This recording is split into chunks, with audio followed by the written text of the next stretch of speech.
এই কথাটা বলে আল্লাহ পাকের কোরআনের বিরুদ্ধে গেছেন কি জান নাই? আল্লাহ পাকের বিধানের উপক্রম চলে গেছেন কি জান নাই? আল্লাহ যেটা বলছে রাসূল আপনি মরণশীল, আর আপনি রাসূলকে বানাই দিবেন জিন্দা। তাহলে এটা কি আল্লাহ এবং তার রাসূল এবং কোরআন বিরোধী কিনা? স্লোগানটা বলেন কিনা? আর যদি আপনি বলেন যে না আমি তো এই কথা বলি নাই, রাসূলুল্লাহ সাল্লাল্লাহু আলাইহি ওয়াসাল্লাম উনি কবরে জিন্দা, কি আমরা মানে নিলাম? আমরা কি বলছি রাসূল কবরে জিন্দা কিনা? রোজা শরীফে জিন্দা কিনা? আমরা মানলাম রাসূলুল্লাহ সাল্লাল্লাহু আলাইহি ওয়াসাল্লাম কবরে জিন্দা, এটা আমরাও বলি। তো তুমি যে স্লোগান দিলা এই কি জানি নবীর জিন্দা নবীর আগমন শুভেচ্ছা স্বাগতম, রাসূলুল্লাহ সাল্লাল্লাহু আলাইহি ওয়াসাল্লাম এখানে কবরে তিনি আছেন, ওনার রওজা শরীফে তিনি আছেন। তো রওজা শরীফ থেকে কি তোমার দোষের জুলুসে আল্লাহ রাসূল আসবেন? আমাদের আহলে সুন্নাহ ওয়াল জামাতের আকীদা রাসূল কই থাকেন? রওজা শরীফেই থাকেন। রাসূল রওজা শরীফে জিন্দা, রাসূল রওজা শরীফে থাকেন। তো রাসূলকে কোন দোষের জুলুসে ডাক দিলে রাসূল আসে না, কথা বলেন ঠিক কিনা?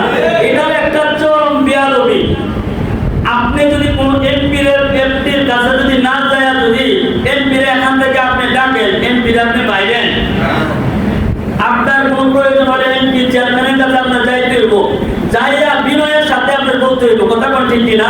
আর আপনি এখান থেকে নবীর ডাইকে আপনি হয়ে আইতেছেন, তার মানে রাসূলের সাথে বেয়াদবি মুস্তাকি করতেছেন, কথা বলেন ঠিক কিনা? কোন দামি মানুষের কাছে গেলে তার কাছে যেমন লাগে আগে থেকে ডাইকা তারে আনা যায় না।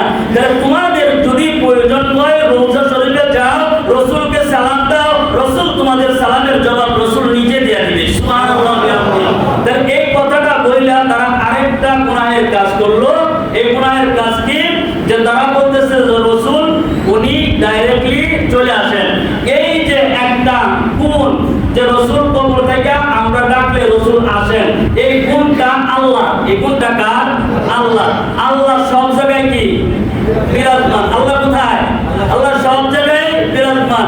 এটা আল্লাহর হাকিকত, এটা হলো আল্লাহর গুণ। তাহলে আল্লাহর গুণ যখন নবীকে দিয়া দেন তখন আপনি শিরকে আকবরের গুনাহ করেন, কথা বলেন ঠিক কিনা?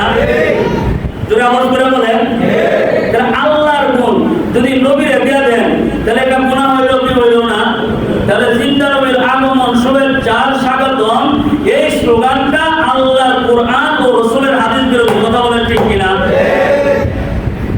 তাহলে আমরা মিলাদুন নবী পালন করব ইনশাআল্লাহ নাকি? তাদের দোষে জুলুসে যাব নাকি? কথা স্পষ্ট, কথা স্পষ্ট হইছে, বুঝতে পারছেন? যে নবীজি সাল্লাল্লাহু আলাইহি ওয়াসাল্লাম দেখবেন এই রিসালাতে নবুওয়াত যেটা রাসূলুল্লাহ সাল্লাল্লাহু আলাইহি ওয়াসাল্লামের সিরাত, এই সিরাতের যত গ্রন্থ আছে, যত কিতাব আছে, সমস্ত সিরাতের গ্রন্থ কিতাবের ভিতরে নবীজি সাল্লাল্লাহু আলাইহি ওয়াসাল্লামের জন্মের ইতিহাস লেখা আছে। কি আছে? নবীজির জন্ম ইতিহাস লেখা আছে। কোথার মধ্যে? সিরাতের কিতাবের মধ্যে নবীজির কি আছে? জন্মের কথা উল্লেখ আছে।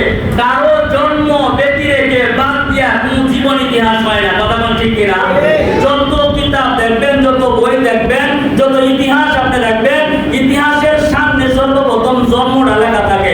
লোকটা অত সালে জন্ম হয়েছে, অত সাল বাইচা আছে, আর এত সালের মধ্যবর্তী জিন্দেগিতে সে এই কাজগুলো আমাদের জন্য করেছেন, কথা বলেন ঠিক কিনা? তাহলে আপনি এই রাসূলুল্লাহ সাল্লাল্লাহু আলাইহি ওয়াসাল্লামের এই সিরাতের কিতাবের ভিতরে মিলাদের কথা আছে, রাসূলের জন্মের কথা আছে, লেখাবদ্ধ আছে, কিন্তু মিলাদের যতগুলো বই আছে সমস্ত মিলাদ মানে রাসূলের জন্ম, রাসূলের এই জন্মের বইয়ের ভিতরে এই আল্লাহ রাসূল সাল্লাল্লাহু আলাইহি ওয়াসাল্লামের সিরাতের একটা কথা পর্যন্ত লেখা নাই। কি নাই? তার মানে বোঝা গেল এখানে সিরাতের গ্রন্থের ভিতরে মিলাদুন